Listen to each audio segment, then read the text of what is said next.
Stock exchange basically क्या हो गया? स्टॉक एक्सचेंज एक प्लेस होता है जहां पे शेयर्स का, शेयर या सिक्योरिटीज भी आप बोलो, ठीक है। अच्छा स्टूडेंट लोग आ गए, अब नया टॉपिक स्टार्ट करूंगा। मतलब फाइनेंशियल मार्केट पढ़ा ही देता हूँ। रुको, इस चैप्टर को जाता हूँ। एक दो स्टूडेंट है जिनका वेट कर रहा था। ओके, एक मिनट रुको, बाकी स्टूडेंट को ही बोल देता हूँ।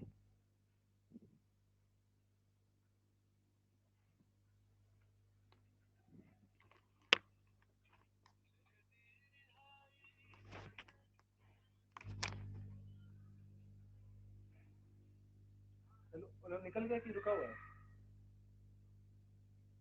हाँ, वो लोग निकल गया या रुका हुआ है? हाँ तो बोलिए क्लास ज्वाइन करें। फाइनेंशियल मार्केट चैप्टर हम स्टार्ट कर रहे हैं पढ़ाना। हाँ हाँ हाँ, नया चैप्टर है। दो तीन स्टूडेंट नहीं आए थे इसलिए सोचे थे कि नहीं लेंगे, लेकिन ज्वाइन कर लिया है सब, तो स्टार्ट कर दे रहे हैं। बोले को नहीं जाएगा।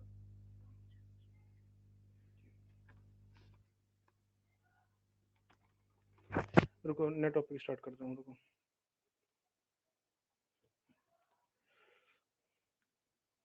Financial market.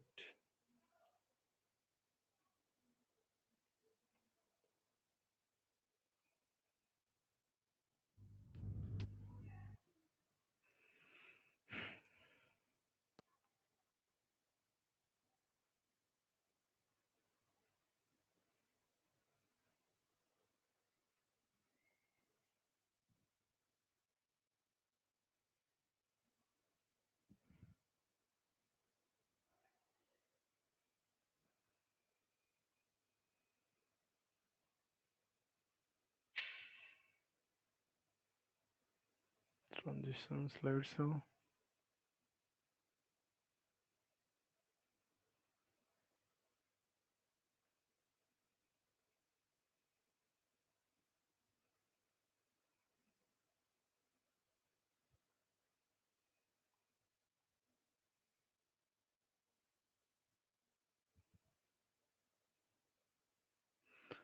चलिए, स्लाइड दिख रहा है आप लोगों को?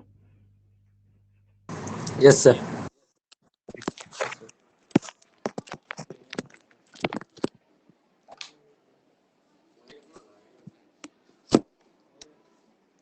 तो आज नया टॉपिक स्टार्ट करेंगे, दैट इज फाइनेंशियल मार्केट, ठीक है।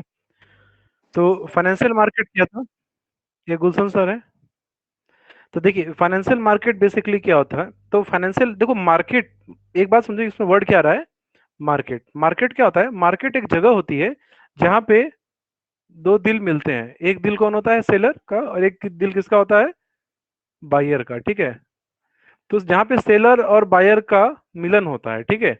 जहाँ पे सेलर जो सामान बेचना चाहता है उससे वो ग्राहक मिलते हैं जो उसे खरीदना चाहता है और बदले में पैसा देता है, ठीक है। ये होता है एक बाजार, मार्केट उसी चीज को कहते हैं, ठीक है। नाम में आ गया फाइनेंशियल, तो फाइनेंशियल में वर्ड है फाइनेंस, ठीक है। और फाइनेंस मतलब क्या हो गया? मनी, ठीक है। तो फाइनेंशियल मार्केट एक ऐसे मार्केट को कहता है जहां पे मनी का क्या होता है? लेन देन होता है, पैसे का लेन देन होता है, ठीक है। तो फाइनेंशियल मार्केट क्या होता है? फाइनेंशियल मार्केट एक लिंक प्रोवाइड करता है सेवर्स और बोरोवर्स। तो सेवर किसको कहते हैं? सेवर उनको कहते हैं जो पैसा सेव करते हैं। और बोरोवर्स कौन होते हैं? जो जिनको पैसे बोरो करना है, जिनको पैसे की जरूरत है, ठीक है। तो फाइनेंशियल मार्केट बेसिकली क्या करता है? सेवर और बोरोवर्स को मिलाता है, दो दिलों को मिलाता है। एक दिल सेवर का मिलाता है, एक दिल बोरोवर का। मान लो कि मैं बिजनेस कर रहा हूँ, मुझे बिजनेस में बहुत ही पैसे की मुझे बहुत ज्यादा जरूरत हो गई, ठीक है। तो मैं कहाँ जाऊंगा? बैंक के पास जाऊंगा। बैंक क्या है? फाइनेंशियल मार्केट है, ठीक है। This market transfers the money or capital from those who have surplus money to those who are in the need of investment. अब देखिए, मेरे पास पैसा एक्स्ट्रा है, ठीक है। मैं चलो यार पैसा मेरे पास ज्यादा है। आप आते कहते हैं कि सर मुझे 1 लाख रुपए की जरूरत है सर, बिजनेस स्टार्ट करना। मैं को हाँ ले लो, मेरे पास तो पैसा एक्स्ट्रा पड़ा हुआ है। तो उसी एक्स्ट्रा पैसा को हम क्या कहते हैं? सरप्लस पैसा कहते हैं। सरप्लस मतलब क्या होता है? जो एक्स्ट्रा पैसा है जो मेरे किसी काम का नहीं है, मैं वो पैसा क्या करता हूँ? उधार दे देता हूँ। किनको? उन लोगों को जिनको इन्वेस्टमेंट की आवश्यकता होती है। तो फाइनेंशियल मार्केट यही मार्केट है कि जो सेवर्स और बोरोवर्स के बीच में कनेक्शन बनाता है, संबंध बनाता है, उनके दिलों को मिलाता है और पैसा का ट्रांसफर करता है। एक आदमी जिसके पास पैसा काफी सरप्लस में, और दूसरा आदमी जिसे पैसे की जरूरत होती है, ठीक है। अब है हमारा अगला इंपॉर्टेंट टॉपिक कि फाइनेंशियल मार्केट का फंक्शन क्या होता है। ठीक है, तो इसको देख लेंगे। फाइनेंशियल मार्केट देखिए बेसिकली क्या होता है, फाइनेंशियल मार्केट का फंक्शन क्या होता है। जैसे अगर मैं आपसे पूछूं कि बैंक का फंक्शन क्या होता है, बैंक क्या करता है, आपसे सेविंग लेता है, आपसे, आपके पास जो एक्स्ट्रा पैसा है बैंक में जाकर सेव करते हैं ना, आप बैंक में पैसा जमा करते हैं, फिर बैंक क्या करता है उस पैसे को यूज करता है, ठीक है, आगे यूज करता है, किसी को लोन देता है जहां से उसको पैसा इन प्रॉफिट हो सके, ठीक है। तो फाइनेंशियल मार्केट क्या करता है, mobilization of savings and channelizing them into most productive uses. तो देखो मोबिलाइजेशन का मतलब क्या होता है, मोबिलाइजेशन का मतलब होता है मूवमेंट, ये पैसा का क्या करवाता है, मूवमेंट करवाता है, ठीक है। और चैनलाइज मतलब क्या करता है, अलग अलग जगह पे उसको यूज करता है, अलग अलग चैनल, मतलब मीडियम, माध्यम। तो बैंक क्या किया, आप बैंक के पास गए, आपने बैंक के पास अपना पैसा जमा करवा दिया 1 लाख रुपया, बोला कि ठीक है बैंक तुम ये पैसा रखो, मैं आपसे 5 साल बाद आके पैसा वापस लूंगा। तो तुम क्या, मैं क्या करूंगा, ये 1 लाख रुपया मैं लोगों को आगे कहीं ना कहीं पैसा वो इन्वेस्ट कर दूंगा, ठीक है, बैंक यही करता है। और जहां से बैंक, जैसे आपको बैंक बोलती है कि मैं आपको 6% का इंटरेस्ट दूंगा, 6-7% का इंटरेस्ट दूंगा, ठीक है, 6-7% का अगर मैं आपको इंटरेस्ट देता हूँ, ब्याज देता हूँ, तो बैंक खुद कितना कमाएगी भाई, 15-20% वो कमाएगी, फिर उसमें से 6% देगी, बाकी पैसा वो खुद रखती है। तो फाइनेंशियल मार्केट होता है, वो सेवर्स और इन्वेस्टर्स के बीच में लिंक का काम करता है। ये बैंक क्या कर, फाइनेंशियल मार्केट क्या करता है, लोगों के सेविंग्स को अलग अलग इन्वेस्टमेंट अपॉर्चुनिटीज हैं उसमें पैसा लगाता है, जिससे बैंक पैसा कमाता है, फिर वो जो पैसा बैंक कमाएगी उसी में से कुछ पैसा जो जिन्होंने पैसा जमा किया था उनको वो दे देती है। तो ये है इसका पहला, कि सेविंग्स और चैनलाइजेशन का मूवमेंट करना, और उनको अलग अलग इंपॉर्टेंट मीडियम है उसमें पैसा को लगाना, ठीक है। दूसरा है फैसिलिटेट्स प्राइस डिस्कवरी। देखो प्राइस का डिस्कवरी का मतलब क्या हुआ, प्राइस का डिस्कवरी का मतलब हुआ कि किसी भी कंपनी के जो जो शेयर्स हैं उनकी कीमत क्या रहेगी। अगर हम बोलेंगे कि मार्केट में मेरी मेरा मैं पढ़ाता हूँ, ठीक है, मैं अगर पढ़ाता हूँ, मैं बोलता हूँ कि मैं आपसे फीस लूंगा 10,000 रुपीज। तो बेसिकली ये क्या है, ये मैं देख रहा हूँ कि यार मैं जो नॉलेज प्रोवाइड कर रहा हूँ, मैं जितना अच्छे से पढ़ा रहा हूँ, ठीक है, उतना उसकी वैल्यू कितनी है। अगर मैं बोल रहा हूँ कि मैं अगर जो आपको आप मेरा क्लास करना है, मैं आपसे 10,000 रुपीज दूंगा, तो ये मेरे पढ़ाने की वैल्यू बताता है, ठीक है। और मैं 10,000 कैसे बोल रहा हूँ, मैं बोलूंगा देखो हमसे जो बच्चे पढ़े हैं उनका सारा का रिजल्ट आया, बहुत अच्छे से समझाया गया, बच्चों को पढ़ समझ में आता है, रटना नहीं पड़ता है, नोट्स मिल जाता है। तो इन सारे फैक्टर्स से मुझे क्या पता चला कि मेरी खुद की मार्केट वैल्यू कितनी है। उसी तरीके से बहुत सी कंपनियां होती हैं जो अपने शेयर्स मार्केट में बेचने की कोशिश करती हैं, ठीक है, अपने सिक्योरिटीज को बेचती हैं, शेयर और सिक्योरिटीज एक ही बात होता है, ठीक है। अब वो अपने एसेट्स को बेचती है तो उनका कीमत कितना रहेगा, ठीक है। मार्केट में अगर आप सब्जी लेने जाते हैं, आलू बोलता है आपको 30 रुपए किलो देंगे, तो ये 30 रुपया कैसे बना, ये 30 रुपया का निर्धारण कैसे हुआ, यह सप्लाई और डिमांड फैक्टर, ठीक है। अगर मान के चलो आलू का डिमांड बहुत ज्यादा है और सप्लाई कम है, तो आलू की कीमतें क्या होंगी, बढ़ेंगी। और यहीं पे अगर आलू की डिमांड बिल्कुल नहीं है, सप्लाई ज्यादा है, तो आलू की कीमत क्या होगी, कम होना शुरू हो जाएगी। तो चूंकि मार्केट में सप्लाई डिमांड फैक्टर होता है, उसी से किसी भी कंपनी के जो शेयर्स होंगे, जो उनके सिक्योरिटीज होंगे, जो उनके फाइनेंशियल एसेट्स होंगे, उनका कीमत कितना रहेगा, उनका आखिरकार वो कितने के रुपए में मिलेंगे। तो यह चीज हमको कहाँ पता चलता है, फाइनेंशियल मार्केट में। तीसरा, provides liquidity to financial assets, ठीक है। अब देखो यहाँ पे क्या मतलब है, लिक्विडिटी का मतलब क्या होता है। देखो लिक्विडिटी का मतलब होता है किसी भी चीज को हम पैसा में कन्वर्ट कर दें, ठीक है। जैसे मान के चलिए आपके पास ज्वेलरी था सोने का, ठीक है, आपके घर में वो सोना पड़ा हुआ है, आपको वो सोना वो कुछ कमा के नहीं दे रहा है, ठीक है। आप वो सोना जाते हैं बैंक के पास, गोल्ड लोन ले लेते हैं या बैंक में पैसा जमा करते हैं, बैंक तुरंत आपको कैश दे देता है। उस कैश से आप तुरंत गाड़ी खरीद सकते हैं, घर बना सकते हैं, या कुछ भी कर सकते हैं। तो आपका जो ये एसेट था उसको ये क्या किया, लिक्विड कर दिया। लिक्विड करने का मतलब क्या हो गया, उसको कैश के फॉर्म में कन्वर्ट करना। लिक्विडिटी का मतलब क्या हो गया, to convert into the form of cash, ठीक है, और कैश इक्विवेलेंट, कैश या कैश के इक्विवेलेंट में वो कन्वर्ट कर देता है आपके एसेट्स को, ठीक है। जैसे आप समझो कि मेरी कोई कंपनी थी, मैंने बोला कि यार मैं अपने कंपनी के ना शेयर्स बेचूंगा, ठीक है। तो फाइनेंशियल मार्केट में मैं जाता हूँ, मैं अपनी कंपनी के 1 2 3 4 5 6 9 शेयर्स मैं बेचता हूँ। मैं मतलब कि ठीक है, ये शेयर मेरे पास था, चलो मैं यार मार्केट में बेचता हूँ, मुझे पैसा मिल जाएंगे। मैं बोला कि यार तुम गुलशन सर को बोला कि गुलशन सर आप मेरे कंपनी का शेयर खरीदोगे 900 रुपया में 9 शेयर। तो बोलेंगे ठीक है खरीद लेंगे। तो देखो ये जो शेयर मेरे हाथ में था, जब तक मैं शेयर को बेच नहीं रहा था, ये शेयर मुझे कोई पैसा कमा के नहीं दे रहा था। जैसे आप ऐसा समझो, आपके घर में काफी सारे रूम है, आपका रूम एक रूम है जो खाली पड़ा हुआ है, वो आपको कुछ पैसा तो दे नहीं रहा, आपने क्या किया, उस रूम को रेंट पे लगा दिया, किसी आदमी को दे दिया, उसने आपको उसके लिए पैसा दिया, तो आपने क्या किया, उस खाली रूम को लिक्विड बना दिया, ठीक है। तो फाइनेंशियल मार्केट क्या करता है, आपके जो फाइनेंशियल एसेट है, जो फाइनेंशियल सिक्योरिटीज है, उसको लिक्विड फॉर्म में कन्वर्ट कर देता है, ठीक है। चौथा, कॉस्ट ऑफ ट्रांजेक्शन को ये क्या करता है, घटाता है। देखिए आज के समय क्या हो चुका है ना, फाइनेंशियल मार्केट पूरी तरीके से ऑनलाइन हो चुका हुआ है, ठीक है, पूरी तरीके से ऑनलाइन हो चुका हुआ है। एक ही जगह घर बैठे बैठे आप डिफरेंट कंपनी, कंपनी ए, कंपनी बी, कंपनी सी, डी, आप ऐसे समझो, आप अपने मोबाइल में amazon.com खोलते हो या फ्लिपकार्ट खोलते हो, आपको घर बैठे बैठे जितनी भी ब्रांड है, सारे ब्रांड के दाम, कपड़े, प्रोडक्ट सब कुछ पता चल जाते हैं, और आपको घर से हिलने की जरूरत नहीं पड़ती है। यही अगर अगर ये चीज नहीं होता तो आप मार्केट जाते, दुकान जाते, मोतीझील जाते, 10 जगह घूमते, ठीक है, 10 जगह घूमते, ट्रैवल करते, ठीक है, तो उसमें क्या होता, आपका समय बर्बाद होता, खर्चा लगता, गाड़ी का तेल खर्च होता, मेहनत लगता। तो फाइनेंशियल मार्केट में क्या होता है, बैठे बैठे सारा काम हो जाता है, तो इसे कॉस्ट, जो खर्चा होता है, कॉस्ट मतलब क्या हो गया, खर्चा, ये क्या होता है, कम हो जाता है, ठीक है। चलिए, अब आता है हमारा टाइप्स ऑफ फाइनेंशियल मार्केट। तो देखो यहाँ पे फाइनेंशियल मार्केट के सारे टाइप्स का मैंने यहाँ पे इमेज बना दिया हुआ है, ठीक है, ताकि आप लोगों को अच्छे से समझ में आ जाए। तो देखिए types of financial market, financial market दो टाइप का होता है, एक होता है कैपिटल मार्केट, एक होता है मनी मार्केट। कैपिटल मार्केट के दो टाइप्स होते हैं, प्राइमरी मार्केट और सेकेंडरी मार्केट। और मनी मार्केट का एक टाइप होता है, मार्केट फॉर शॉर्ट टर्म। तो एक एक करके सारा डिटेल में पढ़ेंगे। सबसे पहले आता है मनी मार्केट, ठीक है। तो देखो money market is a market for short term fund mean for use for a period of up to 1 year. देखिए अगर कभी आपको कुछ पैसे की जरूरत पड़ती है, ठीक है, if you ever need money, ठीक है, अगर आपको कोई पैसे की जरूरत पड़ी, आपने बोला कि सर मुझे पैसा चाहिए, जैसे अब जैसे स्टूडेंट ने किसी मुझसे पूछा कि सर आज पैसा छूट गया है सर, घर जाना है सर, बस का भाड़ा नहीं है, ऑटो का भाड़ा नहीं है, पैसा दीजिए, कुछ जरूरत है, गिफ्ट देना है या आम इमली कुछ करना है, ठीक है। तो अब बोला कि सर पैसा दीजिए, आपको एक हफ्ते 10 दिन के अंदर मैं पैसा वापस लौटा दूंगा या दूंगी। तो मैंने आपको पैसा दे दिया, तो ये क्या कहलाएगा, मनी मार्केट। तो मनी मार्केट क्या होता है, मनी मार्केट उस मार्केट को कहते हैं जहां पे आपको 1 साल से कम के टाइम पीरियड के लिए पैसा दिया जाता है, ठीक है। उससे ज्यादा का समय चाहिए तो आपको कहाँ जाना पड़ेगा, कैपिटल मार्केट में, ठीक है। Generally money market is the source of finance for working capital. तो देखो मनी मार्केट से आप बहुत बड़ा पूंजी नहीं इकट्ठा कर सकते हो, ठीक है। मनी मार्केट से, एक मिनट रुक जाओ, कहाँ भाग गया। देखिए मनी मार्केट से ना आप बहुत बड़ा पूंजी जमा नहीं कर सकते हैं।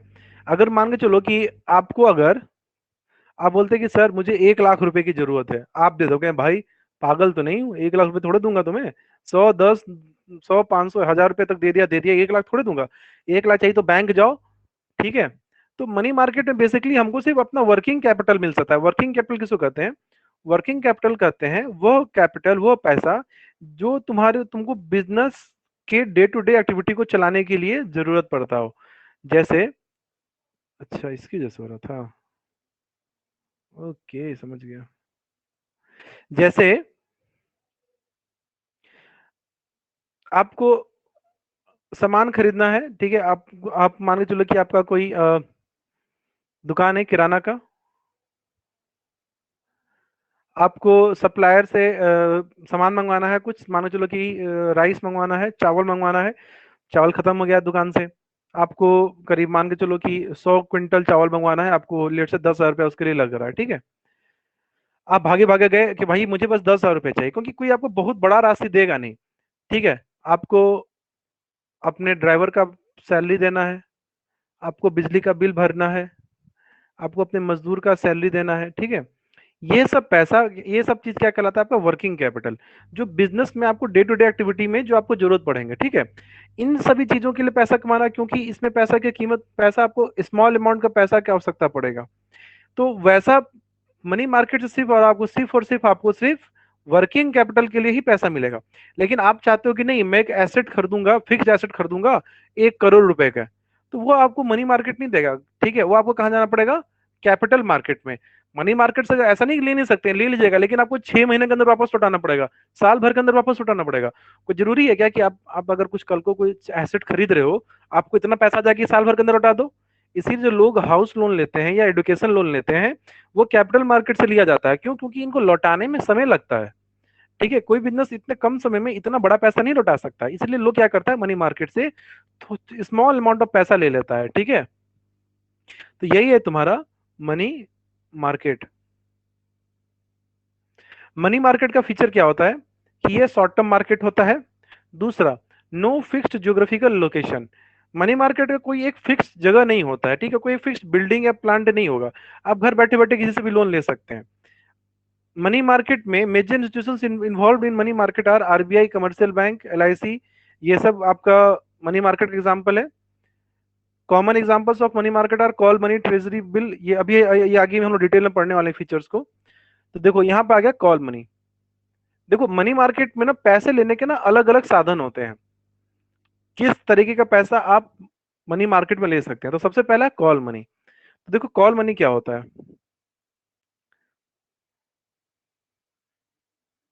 कॉल मनी कहते हैं the money borrowed by commercial bank, ठीक है, फ्रॉम अनदर बैंक। जैसे मान के चलो एक बैंक था पंजाब नेशनल बैंक, उसको एकाएक ना पैसे की शॉर्टेज हो गया। ठीक है, वो भागे भागे फोन किया एसबीआई को, बोला भाई भाई भाई मेरे को पैसा चाहिए, भाई मेरे को पैसा चाहिए, मैं आपको 2 दिन के अंदर 1 दिन के अंदर लौटा दूंगा, बस आज भर एकाएक इमरजेंसी आ गया है, खत्म हो गया है, पर्स लाना भूल गए, घर में पर्स छूट गया, थोड़ा पैसा भिजवा दो ना उनके अकाउंट में। तो एसबीआई बोला ठीक है लो अभी मैं पैसा भेज देता हूँ। एसबीआई ने उसे पैसा दे दिया।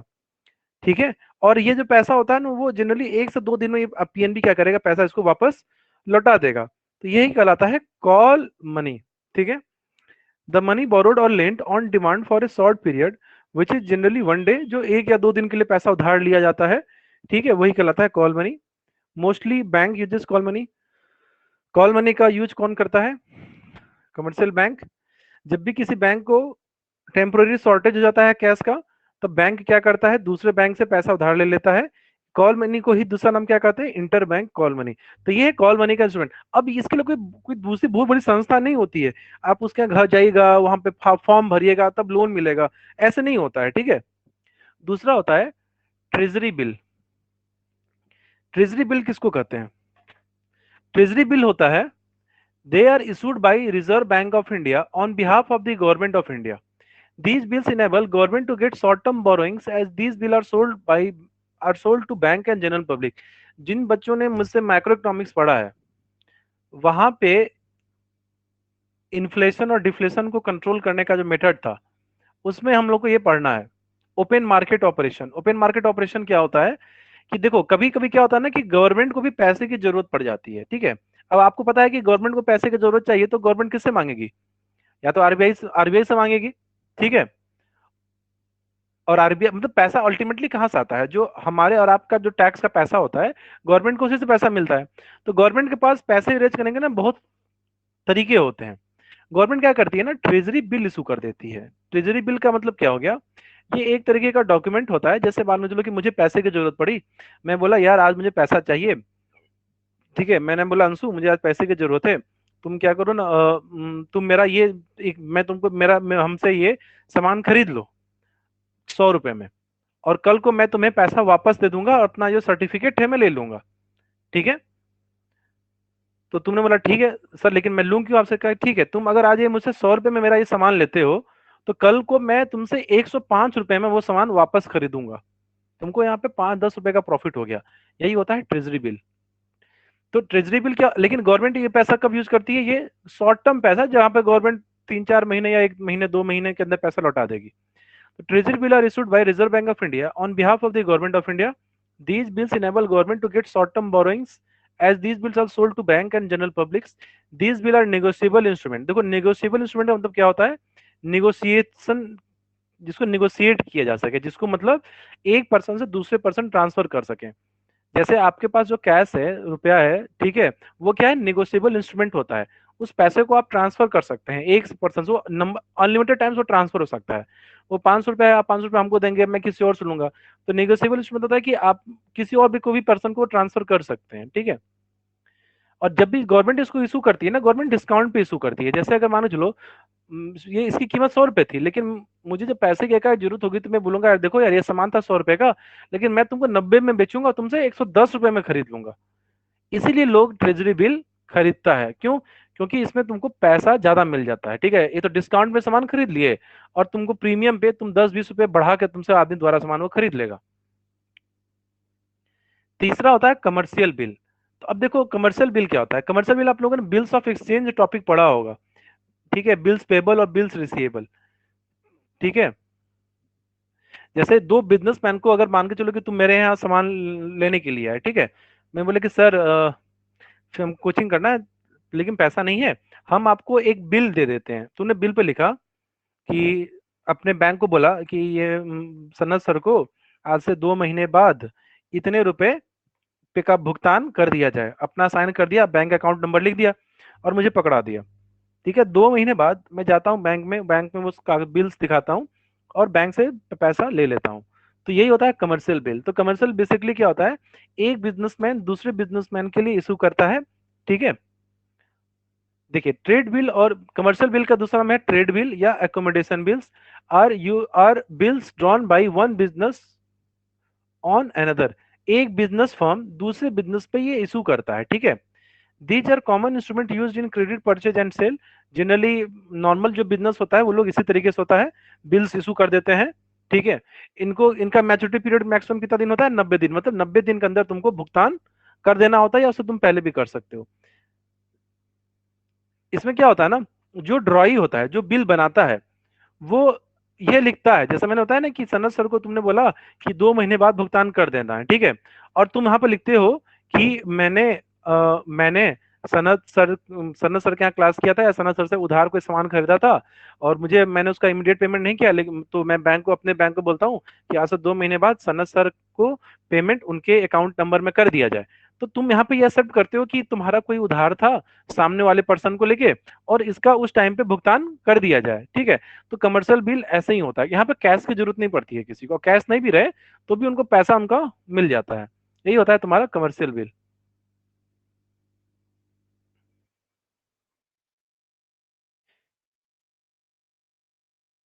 ठीक है, इसका अगला टॉपिक हमारा आता है वो है कैपिटल मार्केट। तो देखो अभी हम लोगों ने क्या पढ़ा, मनी मार्केट। मनी मार्केट क्या था, जहां पे 1 साल से कम टाइम पीरियड के लिए तुमको पैसा मिलेगा। लेकिन प्रश्न ये आता है कि अगर 1 साल से ज्यादा का पैसा चाहिए तो हम कहाँ जाएंगे, तो कहाँ जाएंगे हम, कैपिटल मार्केट में। अब तुमको 1 करोड़ रुपए चाहिए, 10 करोड़ रुपए चाहिए, काफी अमाउंट चाहिए, और तुम ये बोलो कि नहीं हम पेमेंट 5 साल बाद पैसा लौटाएंगे, 6 साल बाद, तब तुम कहाँ जाओगे, कैपिटल मार्केट में। ठीक है, तो कैपिटल मार्केट क्या होता है, यह मीडियम और लॉन्ग टर्म फंड का सोर्स होता है, जहां पे तुमको, जैसे तुम बोले कि हमको 2 साल के लिए पैसा चाहिए, 3 साल के लिए, तो ये क्या हुआ मीडियम। लेकिन तुम बोले नहीं हमको 5 साल के लिए पैसा चाहिए। ठीक है, जैसे गवर्नमेंट अभी चाइना से बहुत सी कंपनियां अपना कंपनी प्लांट बंद करके इंडिया में आई। गवर्नमेंट बोली ठीक है, अरे आप आओ मेरे यहाँ, मैं आपको जमीन दूंगा, मैं आपको पैसा दूंगा, पैसा 10 साल बाद भुगतान करना, मुझे कोई दिक्कत नहीं है। आप आके बिजनेस करो, मैं पैसा दूंगा, पैसा मुझे आज मत देना, 5 साल बाद देना। तो 5 साल क्या है, एक लॉन्ग टर्म पीरियड है। ठीक है, तो कैपिटल मार्केट क्या होता है, वो मार्केट होता है जहां पे पैसा मीडियम या लॉन्ग टर्म, मतलब तुमको मीडियम या लॉन्ग टर्म पैसा मिलता है। ठीक है, it includes all the organizations, institutions and instruments that provide long term and medium term fund। तो यहाँ पे वो सारे ऑर्गेनाइजेशन आते हैं जहाँ जो तुमको लॉन्ग टर्म और short term fund, medium term पैसा प्रोवाइड करते हैं। 1 साल से कम वाला टाइम पीरियड यहाँ पर आएगा नहीं, क्योंकि वो तो जाएगा तुम्हारा मनी मार्केट में। ठीक है, अब जो तुम लोग कंसेप्ट पढ़ते हो ना शेयर मार्केट का, वो आता है कैपिटल मार्केट में। ठीक है, the common instrument use in capital market are shares, debentures, bond, mutual fund. ठीक है, जो म्यूचुअल फंड देखते हो ना, mutual fund are subject to market risk, please read the offer document carefully before investment. ये सब आते हैं तुम्हारे कैपिटल मार्केट में। कैपिटल मार्केट का फीचर क्या है, तो सबसे पहला मतलब जो हम लोगों ने इससे पहले ही पढ़ा था, सेवर्स और इन्वेस्टर का दिल मिलाता है, ये दोनों को बीच में कनेक्शन करता है। ठीक है, दोनों का जुगाड़ लगाता है, सेटिंग करवाता है कैपिटल मार्केट, किसका किसका, जो जिनके पास पैसा है और जिनको पैसे की जरूरत है, इसी को कहते हैं, ये सेवर्स और इन्वेस्टर के बीच में लिंक बनाता है, दोनों का सेटिंग करवाता है। दूसरा, यहाँ पे सिर्फ लॉन्ग टर्म एसेट्स मिलेंगे, लॉन्ग टर्म एसेट मतलब शेयर्स डिवेंचर ही मिलेंगे। शॉर्ट टर्म बोला, जो कॉल मनी जो हम लोग पढ़ रहे थे, ट्रेजरी बिल पढ़ रहे थे, सर्टिफिकेट, ये सब चीजें नहीं आएंगी, वो शॉर्ट टर्म में जाएंगी। यहाँ पे सिर्फ शेयर वगैरह आता है यहाँ पे। ठीक है, तीसरा, utilizes intermediaries. Capital market make use of different intermediaries such as broker, underwriter, depositors, etc.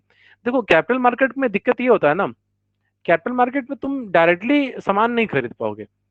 मान के चलो कि मेरी कंपनी है, मैंने शेयर इशू किया और आप एक कस्टमर हैं, आप हमसे सामान नहीं खरीद सकते हैं। आप ऐसे समझो,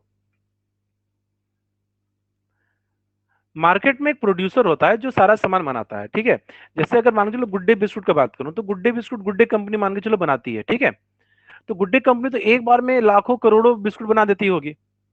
तुम जाते हो, कहते हो गुड्डे बाबू कंपनी को, गुड्डे कंपनी हमको एक बिस्कुट दे दो, वो तुमको एक बिस्कुट कभी नहीं देगा। बोलेगा भाग यहाँ से, जाके दुकान से खरीदो जाके, ठीक है, किराने की दुकान से खरीदो जाके, हम एक सौ नहीं देंगे, हम तो चाहिए तो ट्रक का ट्रक तुमको खरीदना होगा। तब तुम प्रोड्यूसर से डायरेक्ट सामान नहीं खरीद सकते। तुम कहाँ जाओगे? अपने आसपास में गली मोहल्ले में जो दुकान होगी चाचा की, तुम उस दुकान पे जाकर वहां से खरीदोगे, ठीक है। ये जो रिटेलर की दुकान होती है, हमको सामान वहां से खरीदते हैं, हम डायरेक्ट प्रोड्यूसर से सामान नहीं खरीद सकता है कस्टमर। उसी तरीके से कैपिटल मार्केट में जो कंज्यूमर है, हम आप जैसे लोग, हम लोग डायरेक्ट कंपनी से सामान नहीं खरीद सकते हैं, उनके साथ डायरेक्टली नहीं खरीद सकते हैं। हमको कोई ना कोई इंटरमीडियरी चाहिए। इंटरमीडियरी का मतलब क्या होता है? दलाल। क्या होता है? दलाल, ठीक है। ये दलाल को हम क्या कहते हैं? ब्रोकर। क्या कहते हैं?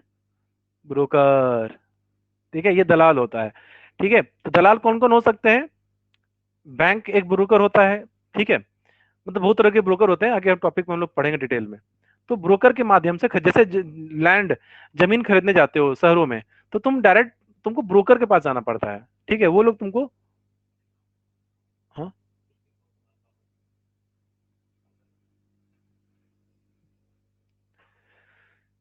ये इंटरमीडिएट को यूटिलाइज करता है। तुम डायरेक्ट नहीं खरीदोगे, तुमको किसी ब्रोकर के थ्रू खरीदना रहेगा, ठीक है। चौथा है तुम्हारा गवर्नमेंट रूल्स एंड रेगुलेशंस, ठीक है। तो कैपिटल मार्केट में चूंकि जनरल पब्लिक आ जाती है, हम आप जैसे कॉमन लोग आते हैं जिनको आसानी से बेवकूफ बनाया जा सकता है, ठगा जा सकता है, तब गवर्नमेंट यहाँ पे घुस जाती है। और गवर्नमेंट काफी कठोर नियम कानून बनाती है, काफी कठोर नियम कानून बनाती है, ठीक है। और गवर्नमेंट के नियम कानून के हिसाब से चलना रहेगा। जो स्टॉक एक्सचेंज, सेबी, ये सब संस्थाएं यहाँ पर आती हैं, ताकि यहाँ पे कोई फ्रॉड का काम ना हो सके। तो ये है तुम्हारा कैपिटल मार्केट। तो कैपिटल मार्केट हम लोगों ने पढ़ लिया। अब आता है हमारा टाइप्स ऑफ कैपिटल मार्केट। तो कैपिटल मार्केट दो टाइप का होता है, एक होता है प्राइमरी मार्केट और दूसरा क्या है? Secondary market. अब आ जाओ प्राइमरी मार्केट। तो प्राइमरी मार्केट किसको कहते हैं? प्राइमरी मार्केट होता है न्यू इशू मार्केट, ठीक है। जब नया नया सामान बनेगा, नया नया सामान बना, ठीक है। जैसे कंपनी, वही बिस्कुट वाली कंपनी का उदाहरण लो। बिस्कुट वाली कंपनी एकदम नया नया बिस्कुट हम गर्मा गर्म बना रही है, ठीक है, एकदम उसको पैक कर रही है। हम और आप जैसे लोग तो वहां जाकर दुकान से तो सामान खरीद नहीं सकते हैं, कंपनी के गेट पे जाकर तो खरीद नहीं पाओगे तुम, ठीक है, क्योंकि कंपनी तो पूरा ट्रक का ट्रक देगी, ठीक है। लेकिन जो डिस्ट्रीब्यूटर होगा, गुड्डे का जो डिस्ट्रीब्यूटर होगा, आप ऐसे समझो, आप लोग बहुत ही, देखो, एक है तुम्हारा प्रोड्यूसर होता है, प्रोड्यूसर बाद कौन आता है? डिस्ट्रीब्यूटर आता है। इसके बाद कौन आता है? रिटेलर आता है। और रिटेलर बाद कौन आता है? कस्टमर आता है। तो देखो, प्रोड्यूसर, कस्टमर डायरेक्टली प्रोड्यूसर से तो सामान नहीं खरीद सकता है, क्योंकि प्रोड्यूसर तो एकदम बड़े बड़े ट्रकों में रख के ना सामान बेचेगा। तो प्रोड्यूसर किसको सामान देता है? डिस्ट्रीब्यूटर को, ठीक है। प्रोड्यूसर किसको, बिल्कुल ध्यान से सुनना, जो कुछ कर रहे हो, सांस अगर ले रहे हो तो सांस रोक लो अपना, छींक आ रहा है तो छींक रोक लो, वॉशरूम जाना है तो वॉशरूम मत जाओ, रुको, खड़े रहो और ध्यान से समझो इसको। देखो, प्रोड्यूसर डिस्ट्रीब्यूटर को सामान बेचा, और सामान का जब बेचेगा तो ऑब्वियस बात है डिस्ट्रीब्यूटर पैसा देगा, अच्छा सामान लेगा। तो मतलब इन ये दोनों का जो सेल परचेज ये कर रहे हैं, प्रोड्यूसर और सेलर, तो कोई ना कोई मार्केट होगा ना जहां पे ये प्रोड्यूसर और डिस्ट्रीब्यूटर एक दूसरे को सामान बेच रहे हैं और पैसे ले रहे हैं, पैसे का लेन देन हो रहा है। तो वही मार्केट कहलाता है प्राइमरी मार्केट। प्राइमरी मार्केट क्या होता है? जहां पे कोई भी शेयर जब फर्स्ट टाइम इशू किए जाएंगे, नया नया कंपनी खुलेगा, पहली बार वो शेयर बेचेंगे, ठीक है, वही मार्केट कहलाता है प्राइमरी मार्केट, ठीक है। और उसके बाद डिस्ट्रीब्यूटर रिटेलर को दिया, कस्टमर को दिया, यह मार्केट कहलाता है सेकेंडरी मार्केट, ठीक है। मेरे ख्याल से समझ में आया होगा टॉपिक। तो देखिए, प्राइमरी मार्केट क्या होता है? इसको न्यू इशू मार्केट भी कहते हैं, क्योंकि नया नया कंपनी का सर जो फर्स्ट टाइम मार्केट में आएगा तो प्राइमरी मार्केट में आएगा, फिर प्राइमरी में आने के बाद कहां जाएगा? सेकेंडरी में जाएगा। As in this market, securities are sold for the first time, that is, new securities are issued from the company. Primary market से क्या होता है ना, डायरेक्टली कैपिटल मिल जाता है, ठीक है। अब यहां पे समझो, फिर से वही एग्जांपल लेते हैं। ये प्रोड्यूसर है, ये होलसेलर है, ये कौन है, रिटेलर है, ये कस्टमर है, ठीक है। मान के चलो कि तुम प्रोड्यूसर से खरीदने जा रहे थे बिस्कुट, गुड्डे बिस्कुट ला कि 25, तुम बोले कि बाबू बाबू प्रोड्यूसर बाबू हमको को बिस्कुट दे दो ना 25 रुपए का, क्या भागता है कि नहीं यहाँ से? हम वही हम क्या ना, वो फिर से वही बोलेगा, खरीदना तो हम हमसे ट्रक का ट्रक खरीदना होगा, नहीं तो हम एक दो सामान देंगे नहीं। अब एक ट्रक बिस्कुट खरीदने जाओगे तो कम से कम 5-10 लाख रुपए चाहिए होंगे, समझ रहे हो बात? और वही अगर ये होलसेलर इसे खरीदेगा तो होलसेलर एक बार में इसे 4-5 ट्रक सामान खरीद लेगा। तो ये जो प्रोड्यूसर है इसको एक ही दिन में करोड़ों की कमाई हो जाएगी, 1 करोड़ रुपए इसको एक दिन में मिल गया। तो इतना बड़ा पैसा, इतना बड़ा पूंजी इसको मिल गया। तो वही पूंजी, इतना ह्यूज अमाउंट ऑफ पूंजी को क्या कहते हैं, कैपिटल। कैपिटल क्या होता है, पूंजी। तो प्राइमरी मार्केट में चूंकि सारी कंपनियां एक बार में सारा शेयर बेच देता है, तो इनको एक दिन में ही लाखों करोड़ों रुपए मिल जाते हैं। ये लोग के पास इतना समय नहीं होता है कि ये हम आप जैसे चमन बीप जो भी आप समझ सकते हैं, चमन जैसे लोगों से ये बिजनेस करेंगे, ठीक है। क्यों? क्योंकि भाई इसे पैसे कमाने से एक दिन में पैसा कमाना, इससे खर्चे बहुत ज्यादा हैं। इसे एक दिन में पूरा पैसा रेज कर लेना रहता है, ठीक है। तो इसे पूंजी चाहिए कि भाई हम पैसा दे, हमको आज का करोड़ रुपया मिल जाए हमको, ठीक है। तो इसीलिए ये जो कंपनियां होती है ना, ये डायरेक्टली प्राइमरी मार्केट में काफी ह्यूज अमाउंट ऑफ रेज कर लेते हैं, जिसको हम कैपिटल फॉर्मेशन कहते हैं। उनका पूंजी बन जाएगा एक दिन में, ठीक है। और उसी पैसे को लोग यूज करेगा अपने यहाँ बिल्डिंग लगाने में, प्लांट खरीदने में, मशीनरी खरीदने में, ठीक है। तो ये मार्केट होता है प्राइमरी मार्केट। एक बार फिर से इसको रिकैप करते हैं। प्राइमरी मार्केट क्या होता है कि नया नया शेयर मार्केट जहां पे इशू होगा, यहाँ पे शेयर्स डायरेक्टली बेचे जाते हैं, ठीक है। सारे शेयर्स को बेच जाता है और यहाँ पे जो बिजनेसमैन होते हैं उनको काफी ह्यूज अमाउंट ऑफ मनी मिलता है, जिसको हम कैपिटल फॉर्मेशन कहते हैं। और उस कैपिटल फॉर्मेशन से जो इन्वेस्टर होता है, जो कंपनियां होती हैं, वो अपने यहाँ इन्वेस्टमेंट करती हैं, बिल्डिंग लगाएंगी, प्लांट्स मशीन खरीदेंगी, ठीक है।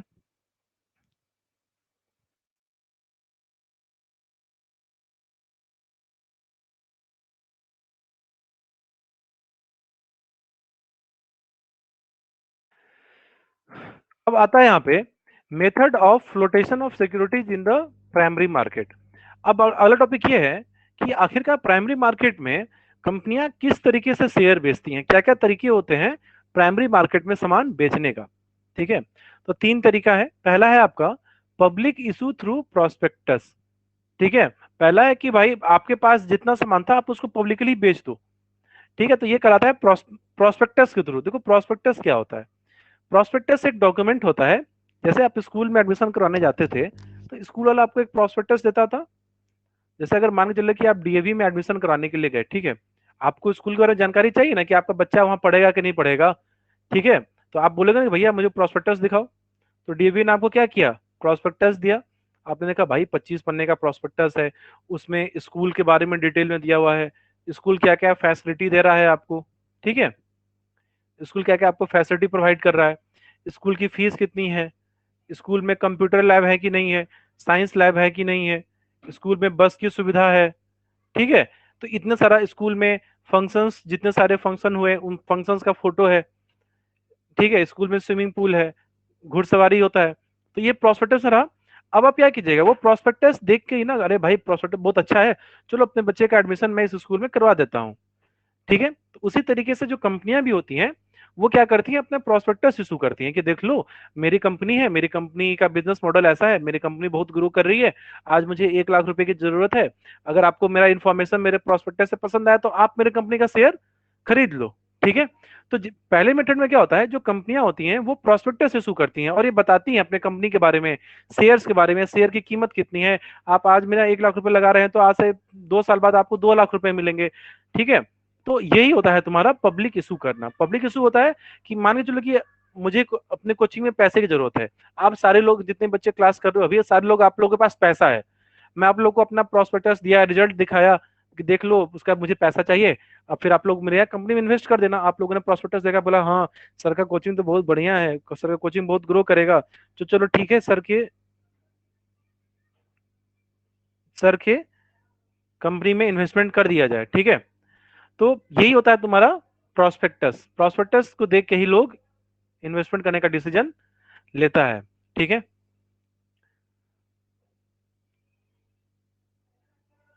एक काम करते हैं, थोड़ा तबीयत तो ठीक नहीं है मेरा, तो अब थक गया हूँ, तो आज के लिए हम लोग इतना ही टॉपिक पढ़ने रहने देते हैं, ठीक है। और इससे मैं कोई दूसरा क्लास ले नहीं पाऊंगा, थोड़ा सा फीवर है मेरे को, तो आज के क्लास इतना ही रहने देते हैं, ठीक है। कल सेम टाइम पे आगे के टॉपिक पढ़ेंगे। रिद्धि, तुम्हारा इकोनॉमिक्स कल होगा, आज इकोनॉमिक्स का क्लास नहीं ले पाऊंगा, ठीक है। थकान लग गया, सांस एकदम फूल रहा है, तो आज के लिए इतना ही रहने देते हैं, ठीक है। बाकी अगले क्लास में हम लोग पढ़ेंगे फिर, ठीक है। और इसका पीडीएफ भी मैं अपलोड कर दूंगा, आप लोग वहां से पीडीएफ डाउनलोड करके इसको फेयर कर लेना, ठीक है स्टूडेंट। अगले क्लास में मिलते हैं, बाय बाय, टेक केयर।